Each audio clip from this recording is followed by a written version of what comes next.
અંતઃકરણપૂર્વક આભાર માનું છું, એમને ધન્યવાદ આપું છું।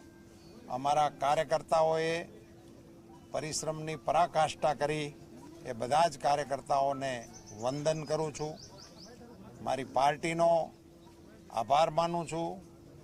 રાજ્યના અમારા આગેવાનો, અમારા રાષ્ટ્રીય નેતૃત્વનો પણ આ તકે હું વિનમ્રતાપૂર્વક આભાર માનું છું।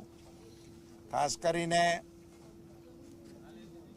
આ સમગ્ર ચૂંટણી દરમિયાન જે પ્રકારે મતદારોએ મતદાન કરવામાં રુચિ દાખવી, એ માટે એ બધા જ મતદારોને ધન્યવાદ આપવાની સાથે સાથે લોકતંત્રને માટે એમણે કરેલી તપસ્યાને હું વંદન કરું છું।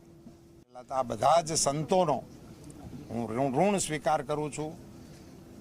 અમારા રાજકોટ શહેર ભાજપના અધ્યક્ષ, અમારા જિલ્લા ભાજપના અધ્યક્ષ, એમની સઘળી ટીમ, અમારા પ્રદેશના આગેવાનો ભરતભાઈ અને સૌ ધારાસભ્ય મિત્રો, અમારા બંને મંત્રીશ્રીઓ, એ બધાનો અંતઃકરણપૂર્વક આભાર માનું છું। અને આપ સૌએ પણ, અને ખાસ કરીને મારે એ પણ કહેવું જોઈએ કે સમગ્ર ચૂંટણીનું સંચાલન જે શાંતિપૂર્ણ રીતે કર્યું, એ માટે હું જિલ્લાના વહીવટી તંત્રનો પણ આભાર માનું, એના બદલે હું એમને અભિનંદન આપવાનું પસંદ કરીશ। આ જીતનો જો સાચો જસ કોઈને આપી શકીએ તો હાલારના સર્વે